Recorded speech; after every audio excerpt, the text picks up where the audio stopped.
खबरों में आगे बढ़ते बात करेंगे महाराष्ट्र की। महाराष्ट्र विधानसभा चुनाव के रिजल्ट आने के बाद महाविकास आघाड़ी लगातार सवाल खड़े कर रही थी कि ईवीएम में कुछ तो गड़बड़ी हुई है, लेकिन अब आयोग की तरफ से यह साबित कर दिया गया है कि किसी तरह की कोई गड़बड़ी नहीं हुई है। कैसे साबित किया, आपको बताते हैं इस रिपोर्ट के जरिए।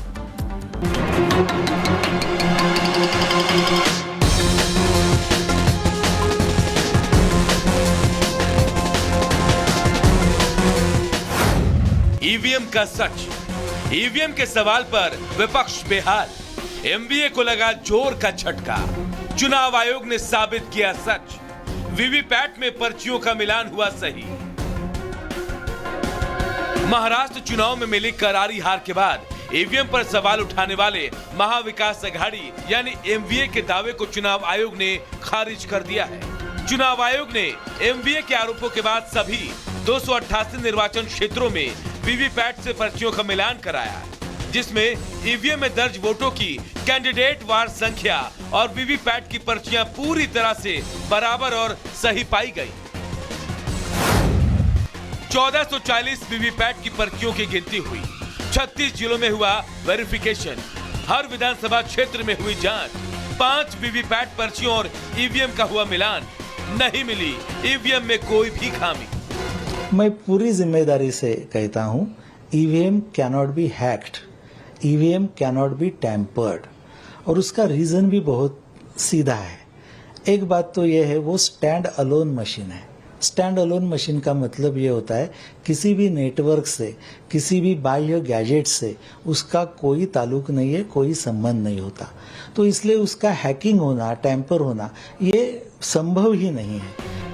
हालांकि चुनाव आयोग के दावे के बाद भी महाविकास आघाड़ी अपनी जिद पर अड़ा है।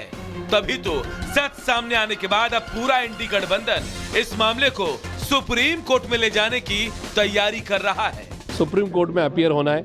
इंडिया अलायंस करके हम लोग उसमें जा रहे हैं। इंडिया फ्रंट के माध्यम से हम लोग रीट दाखिल कर रहे हैं और उसमें जो धांधली इलेक्शन कमीशन के द्वारा बीजेपी को जितवाने के लिए, बीजेपी अलायंस को जितवाने के लिए हुई है, उसके खिलाफ ये रीट दाखिल हम लोग ये केस दाखिल कर रहे हैं। दरअसल लोकसभा चुनाव में बेहतर प्रदर्शन करने वाले इंडी गठबंधन को विधानसभा चुनाव में करारी हार मिली, जिसके बाद से लगातार वो ईवीएम पर सवाल खड़े कर रहा था।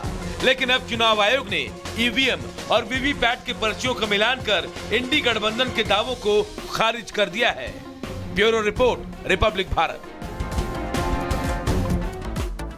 और चलिए इसी के साथ अब खबरों में आगे बढ़ते हैं और तमाम बड़ी खबरें फटाफट अंदाज में जानते हैं 2 मिनट में भारत के जरिए।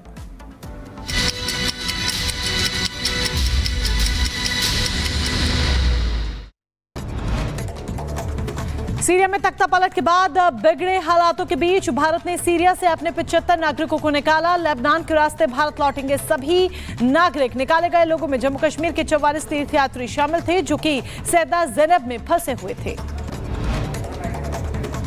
भारतीय रिजर्व बैंक के गवर्नर शक्तिकांत दास को कर्मचारियों ने रिटायरमेंट से पहले फेयरवेल विदाई दी। भावुक संदेश देकर विदाई हुई और इस दौरान आरबीआई के गवर्नर शक्तिकांत दास ने भी अपना बयान दिया। संजय मल्होत्रा अब होंगे आरबीआई के नए गवर्नर। आज से संभालेंगे कार्यभार, अगले 3 साल तक संभालेंगे पदभार। और संभल हिंसा के मृतकों के परिजनों ने कांग्रेस सांसद राहुल गांधी से मुलाकात की है। आपको बता दें 1.5 घंटे तक मुलाकात चली और इस दौरान प्रियंका गांधी भी रही मौजूद। संभल हिंसा के 17 दिन बाद भी पुलिस प्रशासन पूरी तरह से मुस्तैद। आरएएफ, पीएसी और आरआरएफ के जवानों ने फ्लैग मार्च किया।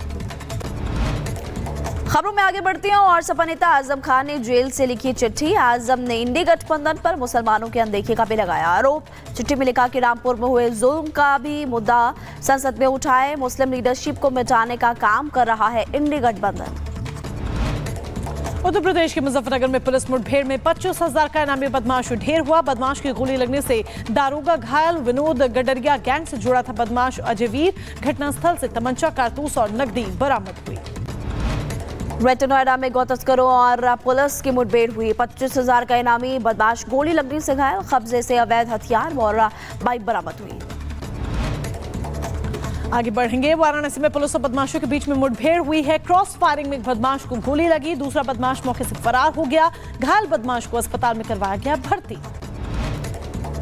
नीरज बवाना गैंग के 2 शूटर्स को दिल्ली पुलिस ने किया गिरफ्तार। दिल्ली राजस्थान में लूट और मर्डर के कई मामलों में वांटेड थे राहुल और कमलजीत। एनकाउंटर के बाद चढ़े पुलिस के हत्थे। मध्य प्रदेश के मुरैना में दिखा तेज रफ्तार का कहर। तेज रफ्तार कार ने सड़क पार कर रहे बाइक सवार को कुचला। हादसे में युवक की मौके पर मौत हो गई। खबरों में आगे बढ़ते यूपी के हाथरस में भीषण सड़क हादसा हुआ। हाईवे पर ट्रक और पिकअप गाड़ी में आमने सामने हुई टक्कर। हादसे में 7 लोगों की मौत, जिसमें कि 3 महिलाएं और बच्चे भी शामिल। हिमाचल के कुल्लू में खाई में गिरी यात्रियों से भरी बस। 3 लोगों की मौके पर मौत हो गई। 15 से ज्यादा यात्री घायल हो गए। गंभीर रूप से घायलों को अस्पताल में भर्ती करवाया गया।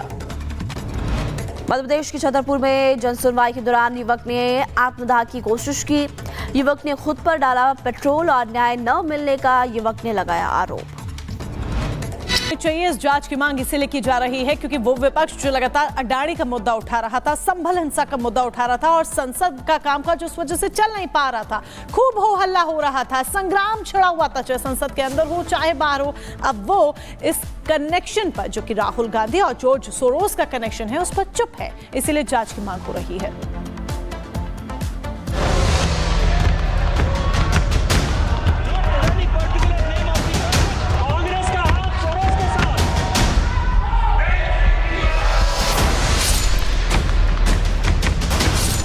सोरोस पर सवाल, कांग्रेस क्यों बेहाल?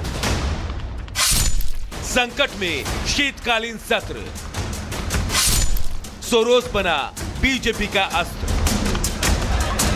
संसद के शीतकालीन सत्र में अमेरिकी कारोबारी जॉर्ज सोरोस और कांग्रेस के साथ संबंधों को लेकर सामने आए नए गठजोड़ का मुद्दा छाया हुआ है।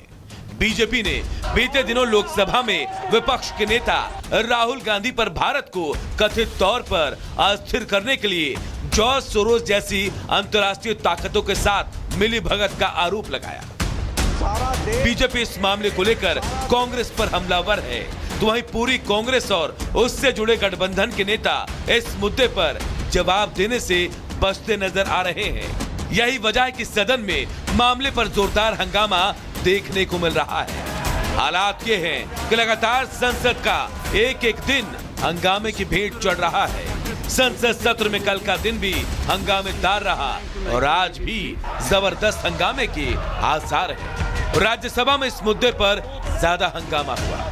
अब तक हंगामे में आगे दिखने वाली कांग्रेस इस दौरान बैकफुट पर दिखी। उसके नेता सदन की कार्यवाही चलाने की मांग करते दिखे। इस पर सत्ता पक्ष ने उन्हें आड़े हाथों लिया और पूछा कि जब विपक्ष के नेता सवाल कर रहे थे तब तक तो ठीक था और अब खराब है, यानी अनुकूल मुद्दा है तो हंगामा ठीक है, अपने प्रतिकूल मुद्दा है तो गलत। ये दोहरा रवैया ठीक नहीं है। हालांकि बीजेपी के इस मुद्दे पर पहले दिन से ही लाइन क्लियर रही है। बीजेपी का सीधा सवाल राहुल से है। बीजेपी का कहना है कि जनता को जानने का हक है कि कांग्रेस और राहुल का सोरोस से क्या संबंध है। कांग्रेस को सामने से आकर मामले पर अपना बयान देना चाहिए। अपने विदेशी कनेक्शन को विपक्ष दबाना चाहती है। ये सोरोस जैसे आदमी जो कि देश को खंडित विखंडित करना चाहते हैं, जो खालिस्तान का समर्थन कर